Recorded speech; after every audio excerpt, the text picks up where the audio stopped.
Hello friends, स्वागत है आपका मेरे यूट्यूब चैनल पे। मेरा नाम हर्षित है और आज के इस वीडियो में हम बात करेंगे छाता फूड्स लिमिटेड के आईपीओ रिव्यू के बारे में, जिसमें आप 21 मार्च तक अप्लाई कर सकते हैं। अगर अभी तक आपने मेरे यूट्यूब चैनल को सब्सक्राइब नहीं किया है तो ज़रूर कर दें, ताकि आगे भी आपको मेरे आईपीओ से रिलेटेड नए वीडियोस के नोटिफिकेशन मिलते रहें। तो सबसे पहले हम बात कर लेते हैं छाता फूड्स लिमिटेड कंपनी के कंपनी ओवरव्यू के बारे में। तो छाता फूड्स लिमिटेड जो कंपनी है वो इनकॉर्पोरेट हुई थी इन 1997, और ये कंपनी एक फ्रोज़न फूड प्रोसेसर कंपनी है।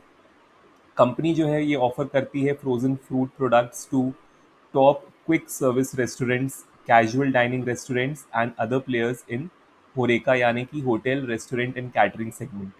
छाता फूड कंपनी का जो प्रोडक्ट पोर्टफोलियो है इंक्लूड करता है chicken appetisers, meat patties, chicken sausages, sliced meat, toppings and fillers and more.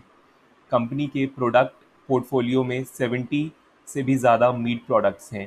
Company अपने प्रोडक्ट सेल करती है अंडर द ब्रांड छाता फूड्स और डिस्ट्रीब्यूट करती है through it's network of 29 distributors, जो कि कवर करते हैं 32 cities across India, and it caters to the needs of 126 mid-segment and standalone small QSR यानी कि क्विक सर्विस रेस्टोरेंट ब्रांड्स। छाता फूड्स लिमिटेड की एक मैन्युफैक्चरिंग फैसिलिटी भी है जो कि लोकेटेड है in district Mohali, which has a production capacity of approximately 7,839 megatons for all the frozen food products। अगर हम बात करें कंपनी के टोटल एम्प्लॉयज़ की, तो फिस्कल ईयर 2023 में कंपनी के 284 एम्प्लॉयज़ थे। नेक्स्ट हम बात कर लेते हैं कि आईपीओ डिटेल्स के बारे में। तो जो आईपीओ डेट है वो मार्च 19 टू मार्च 21 है। और अगर हम बात करें प्राइस बैंड की, तो इस आईपीओ का प्राइस बैंड ₹53 टू ₹56 पर शेयर रखा गया है। जो लॉट साइज़ है 2000 शेयर्स का है। अगर हम बात करें इशू साइज़ की, तो इशू साइज़ जो है 34 करोड़ रुपीज़ का है और ये एक फ्रेश इशू है, यानी कि कंपनी नए शेयर्स इशू करेगी। लिस्टिंग जो होगी वो बीएसई के एसएमई यानी कि small and medium enterprise segment में होगी। इसके अलावा हम बात कर लेते हैं कि अलॉटमेंट डेट क्या है। तो अलॉटमेंट डेट जो है 26 मार्च है।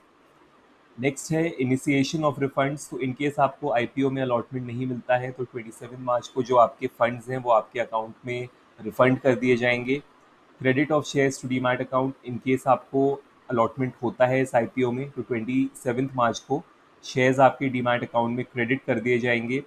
इसके बाद जो लिस्टिंग डेट है वो 27 मार्च है। और रिटेल इन्वेस्टर्स जो हैं वो मैक्सिमम हम बात करें तो 2000 शेयर्स के लिए बिड कर सकते हैं, और उसके लिए जो अमाउंट रिक्वायर्ड होगा वो है 1,12,000। नेक्स्ट हम बात कर लेते हैं कंपनी की फाइनेंशियल इंफॉर्मेशन के बारे में। तो यहाँ पे आप देख सकते हैं कंपनी की फाइनेंशियल इंफॉर्मेशन को। तो सबसे पहले हम बात कर लेते हैं कंपनी के एसेट्स के बारे में। तो जैसा कि आप देख सकते हैं कि कंपनी के जो एसेट्स हैं वो कंटिन्यूसली इंक्रीज हो रहे हैं, जो कि एक पॉजिटिव साइन है इन्वेस्टर्स के लिए।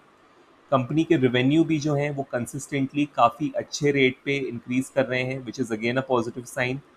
कंपनी के प्रॉफिट आफ्टर टैक्स की अगर बात करें तो एफ आई 2021 में कंपनी को लॉसेज हुए थे, लेकिन एफ आई 2022 में कंपनी प्रॉफिटेबल हो गई थी, एंड देन फर्दर कंपनी के प्रॉफिट्स इंक्रीज हुए हैं इन एफ आई 23। अगर हम बात करें कंपनी की नेटवर्थ और रिजर्व्स और सरप्लस की, तो दोनों ही कंसिस्टेंटली इंक्रीज हो रहे हैं, which is again a positive sign. Next हम बात कर लेते हैं कंपनी की टोटल बोरोइंग्स की। तो कंपनी की टोटल बोरोइंग्स हम देखें तो ओवरऑल कम हुई है, जो कि अगेन एक पॉजिटिव साइन है, क्योंकि ये दिखाता है कि कंपनी पे जो डेट है वो कम हुई है। इसके बाद हम बात कर लेते हैं कंपनी के की परफॉर्मेंस इंडिकेटर्स के बारे में। तो जो कंपनी का आर है वो लगभग 14.5% है, आर भी 14.8% है। डेट टू इक्विटी रेशियो 0.39 है, आर ओ एन डब्ल्यू 14.5% है, और price to book value ratio 3.68 है। तो जैसा कि हम डिस्कस कर चुके हैं कि अगर आर ओ ई, आर ओ सी ई, आर ओ एन डब्ल्यू 15% से ज़्यादा होता है तो जनरली अच्छा कंसिडर किया जाता है। यहाँ आर ओ ई, आर ओ सी ई और आर ओ एन डब्ल्यू तीनों ही लगभग 15% के आसपास ही हैं, तो इन्हें हम अच्छा कंसिडर कर सकते हैं। डेट टू इक्विटी रेशियो 1 से कम होता है तो अच्छा माना जाता है। यहाँ पे 0.39 है, तो डेफिनेटली ये दिखाता है कि कंपनी पे जो डेट है वो कम है और एक पॉजिटिव साइन है।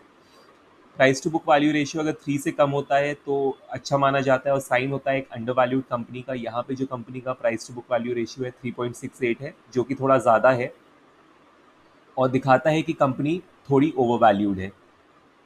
पीएटी मार्जिन यहाँ पे 4.82% है, जो कि थोड़ा कम है। अगर 10% से ज़्यादा होती है तो जनरली अच्छी कंसिडर की जाती है।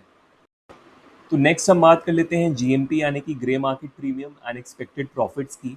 तो करेंटली जो इस आईपीओ का जीएमपी चल रहा है वो ₹8 है, और क्योंकि शेयर प्राइस ₹56 होने की उम्मीद है, इसका मतलब है कि जो जीएमपी है वो लगभग 14% है, जो कि काफ़ी कम है। और अगर हम बात करें एक्सपेक्टेड प्रॉफिट्स की, तो क्योंकि आप मैक्सिमम 2000 शेयर्स के लिए अप्लाई कर सकते हैं, तो इसलिए जो एक्सपेक्टेड प्रॉफिट्स होंगे वो होंगे 2000 इंटू जीएमपी यानी कि 2000 इंटू 8, दैट इज़ ₹16,000। तो फाइनली हम बात कर लेते हैं कंक्लूजन की कि क्या आपको इस आईपीओ में अप्लाई करना चाहिए या नहीं। तो यहाँ पे सजेशन ये है कि जो रिटेल इन्वेस्टर्स हैं वो अभी वेट कर सकते हैं, क्योंकि अभी जो जीएमपी है वो सिर्फ 14% का चल रहा है। बेटर ये होगा कि आप आखिरी दिन यानी कि 21 मार्च को चेक करें कि क्या जीएमपी 50% से ज़्यादा है। अगर जीएमपी 50% से ज़्यादा रहता है तो आपके जो चांसेस हैं ऑफ गेटिंग लिस्टिंग गेन्स वो काफ़ी ज़्यादा इंक्रीज हो जाते हैं। इसके अलावा आप सब्सक्रिप्शन स्टेटस भी चेक करें। अगर हम 20 मार्च का सब्सक्रिप्शन स्टेटस की बात करें तो ये आईपीओ 20 मार्च को 1.67 टाइम्स ओवर सब्सक्राइब हो चुका है, जो कि एक पॉजिटिव साइन है इन्वेस्टर्स के लिए।